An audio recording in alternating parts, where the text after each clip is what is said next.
kita berdoa dahulu ya. Ibu minta untuk ketua kelas memimpin doa. Baik Bu, sebelum memulai pembelajaran, mari kita berdoa menurut agama dan kepercayaan masing-masing. Berdoa dimulai. Berdoa dan dicukupkan. Oke, baik. Bagaimana kabar kalian hari ini? Alhamdulillah baik Bu. Oke, Ibu akan mengecek keadaan kalian hari ini ya. Apakah ada yang tidak masuk? Ada. Sepertinya ada yang kosong ya bangkunya. Ya, Ada. Jadi gimana hari rayanya? Kemarin Senang. Ibu juga mana saja? Apakah sudah ada yang liburan? Rumah nenek. Ke rumah nenek. Mudik. Ya, betul sekali. Liburan ke pantai Bu. Setelah libur hari raya, pastinya kalian sudah gak sabar kan buat kembali belajar. Iya. Tetap semangat ya buat pembelajaran kita untuk kali ini. Semangat. Pada pertemuan kita sebelum hari raya kemarin, kalian masih ingat nggak kita mempelajari apa saja? Modus, Media. ya benar sekali. Ibu mau coba merecall ingatan kalian. Nah, siapa yang masih ingat apa itu modus, median, dan mean? Kalau modus itu nilai yang sering muncul Bu. Median paling tengah. Ya, terus? Media itu rata-rata Bu. Ya, benar sekali. Terlihat semangat ya untuk menjawab. Iya Bu, semangat. Sekarang siapa yang tahu kita akan belajar tentang apa? Saya Bu. Ya, Ukuran penempatan data Bu. oke, bentar ya. Aku persiapkan proyek-proyek. Oke. Ya, benar sekali ukuran penempatan data. Nah, apa saja ukuran penempatan data itu? Sebelumnya, ukuran penempatan data adalah ukuran yang berdasarkan pada letak data. Ada 3, yaitu kuartil, desil, dan persentil. Sebelum mencari tahu tentang apa itu kuartil, desil, dan persentil, tahukah kalian kalau konsep kuartil, desil, dan persentil itu digunakan di banyak bidang seperti ada laporan nilai ujian nasional, ada peringkat atlet olahraga, ada analisis keuangan, dan analisis kesehatan. Ibu contohkan satu ya, misalnya saat kita melihat skor UTBK atau nilai ujian lainnya, sering muncul istilah persentil. Nah, dengan memahami materi ini nanti, kalian bisa mengetahui apakah skor kalian lebih tinggi atau lebih rendah dibandingkan dengan siswa lainnya. Keren kan ukuran penempatan data ini? Keren Bu. Nanti saya jadi tahu apakah nilai saya lebih tinggi daripada Anu. Iya, benar sekali. Salah satu contohnya. Oke. Tujuan pembelajaran yang akan kita capai yaitu ada 4. Yang pertama, memahami konsep ukuran penempatan data, kuartil, desil, dan persentil dalam data statis. Yang kedua, menentukan ukuran penempatan dari kumpulan data pada data tunggal. Yang ketiga, menginterpretasikan hasil perhitungan ukuran penempatan data dalam berbagai konteks nyata atau kehidupan sehari-hari. Dan yang terakhir, diharapkan dapat menyajikan hasil analisis data dalam bentuk laporan dan diskusi ke kelas.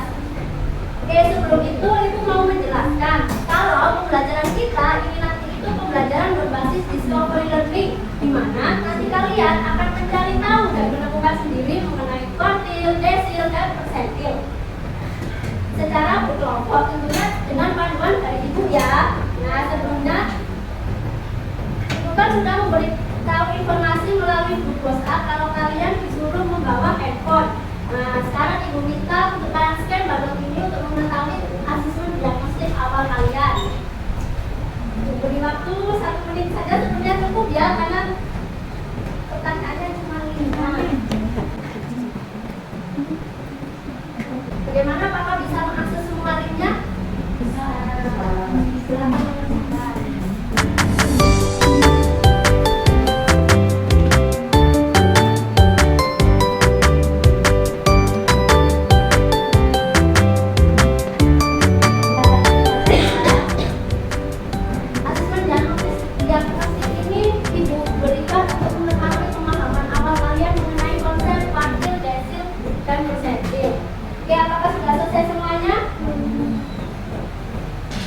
Sudah ya? Oke, baik.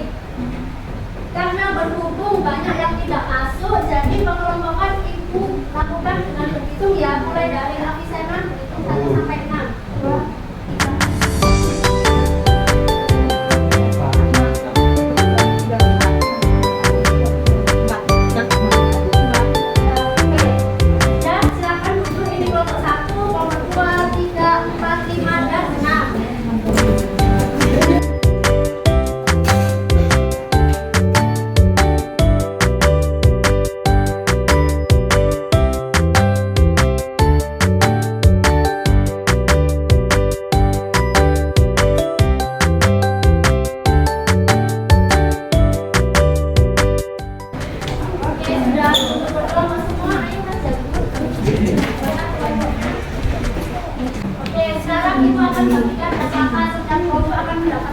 Nah,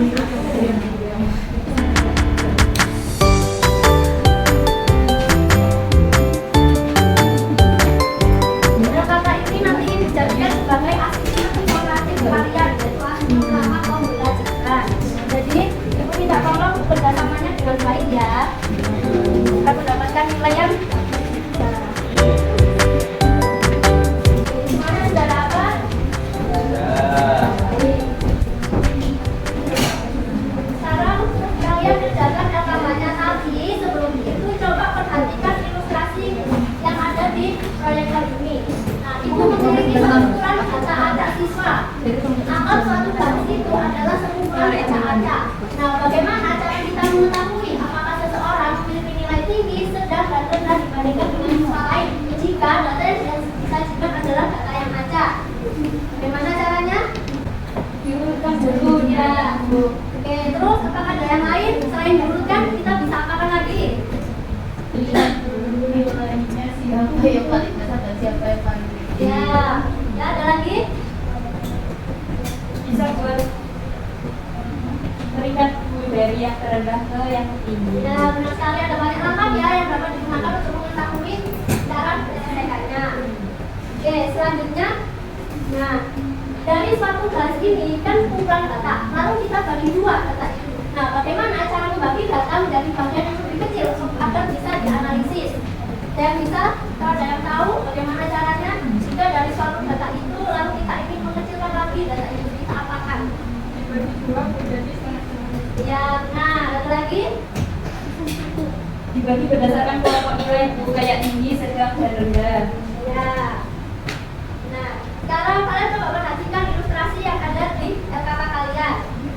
Nah, di situ kan ada beberapa pertanyaan yang sudah kita diskusikan. Nah, kalian bisa sembari mengisi itu sambil melihat penjelasan dari ibu ya. Nah, lihat itu. Itu adalah garis yang seperti ilustrasi sebelumnya, suatu garis panjang, lalu kita bagi dua. Nah, pada pertemuan sebelumnya, kalian kan sudah belajar mengenai mean, yaitu nilai tengah. Nah, dari data yang sudah ibu berikan, kita bagi dua, itu berarti adalah mean. Nah, lalu kalau kuartil itu apa? Kuartil adalah dari data yang sudah kita bagi dua, kita bagi lagi menjadi 4 bagian. Itu adalah kuartil. Jadi kuartil itu dibagi menjadi 4 bagian. Ada kuartil bawah, kuartil tengah, dan kuartil atas.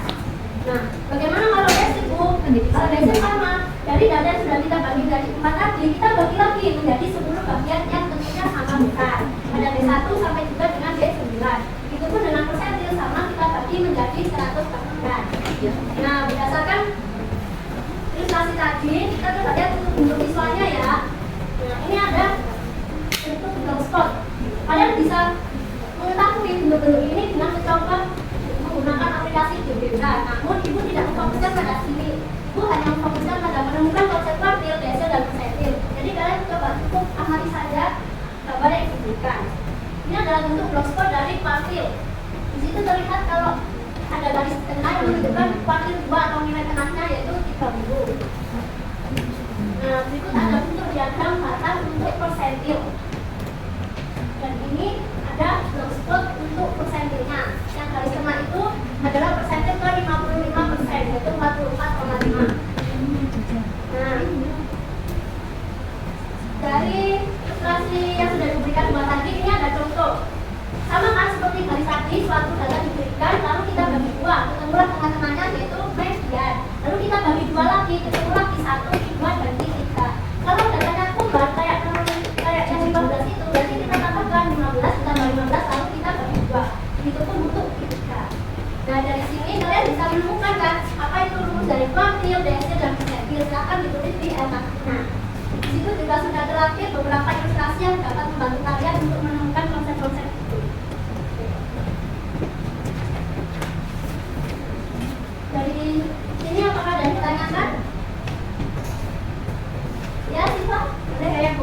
Ya. Gimana cara menemukan datanya kalau hasilnya koma, Bu? Oke, pertanyaan bagus. Gimana cara menemukan datanya kalau hasilnya koma? Ada dua cara. Oh, benar kita dapat menyelesaikan dengan menginterpolasikan data. Ada dua cara. Nah, sekarang perhatikan contoh yang diberikan ini. Ibu tidak akan memberitahu rumusnya, tapi kalian tentukan sendiri rumus dari kuartil, desil, dan persentil. Sini Ibu akan jelaskan sama terdapat sebuah data dan langkah pertama yaitu kita mengurutkan data.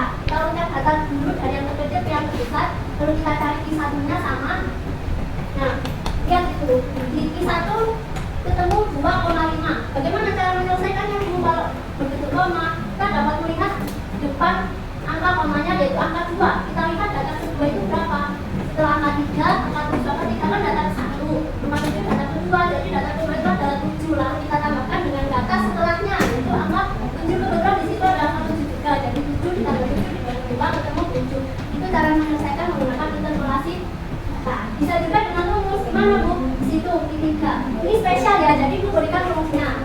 Untuk Q3, Ibu kasih contoh pada Q3. Kita bisa menyelesaikan dengan X7 ditambah Y. Y itu adalah desimal. Desimal dari 7,5 kan desimalnya 0,5. Jadi kita masukkan X7 nya 8, desimalnya 0,5. Lalu X8 dikurangi X7 yaitu 9 dikurangi 8 ketemu 8,5. Hasilnya sama dengan cara jika kita menggunakan yang memilih data tadi ya kan. Jadi kalian bebas boleh memilih cara yang mana yang menurut kalian mudah. Oke, silakan bisa melanjutkan untuk menyelesaikan LKP-nya.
Baik, jadi di sini saya akan mempresentasikan Sisi tentang ya.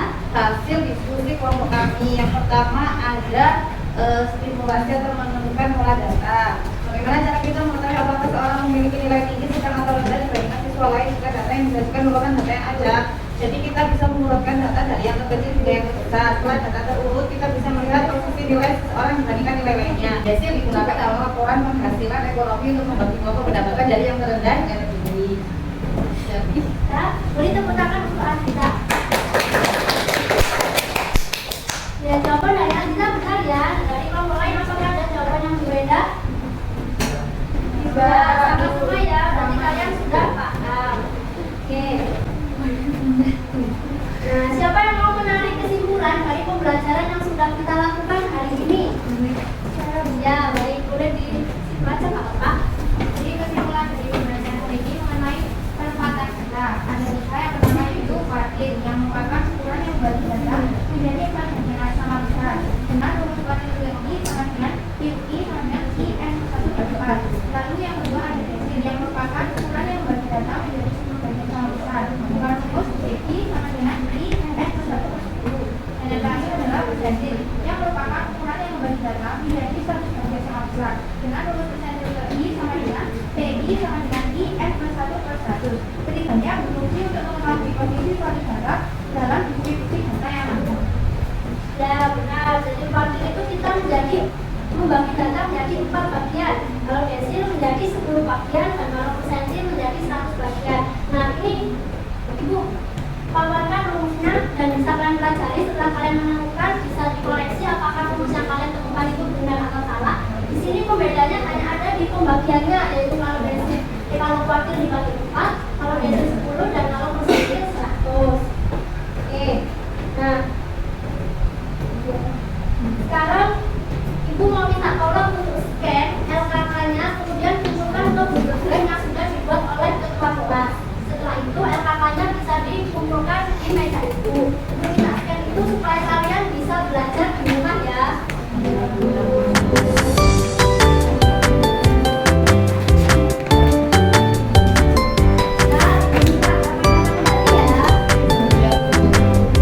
Jangan lupa di-upload di Google Drive.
foto bagusnya, boleh simpan linknya, yang nanti akan kalian kerjakan sebagai bentuk dari asesmen sumatif, yaitu asesmen setelah pembelajaran. Dan nanti akan ada dua jawaban, yaitu jawaban pada linknya dan jawaban pada lembar coret-coretannya, yaitu kalian kerjakan di folio berbaris dan dikumpulkan di pertemuan selanjutnya ya di meja ibu. Jadi sebelum ibu masuk sudah harus dikumpulkan tugasnya di sini. Oke. Dan jangan lupa juga dipersiapkan dengan membaca materi mengenai ukuran penyebaran data, karena pertemuan selanjutnya kita akan membahas mengenai ukuran penyebaran data, ada jangkauan, simpangan dan lain-lain. Oke. Oke. Selesai sudah pembelajaran kita pada hari ini. Ibu minta ketua kelas untuk memimpin doa sebagai penutup pembelajaran hari ini. Baik Bu, sebelum menutup pembelajaran, marilah kita berdoa menurut agama dan kepercayaan masing-masing. Berdoa duluan. Berdoa dapat disebutkan. Oke, tetap belajar dan terus bertanya, jangan takut salah, karena setiap kesalahan adalah jalan untuk menuju pemahaman. Baik, ibu akhiri. Wassalamualaikum warahmatullahi wabarakatuh. Waalaikumsalam.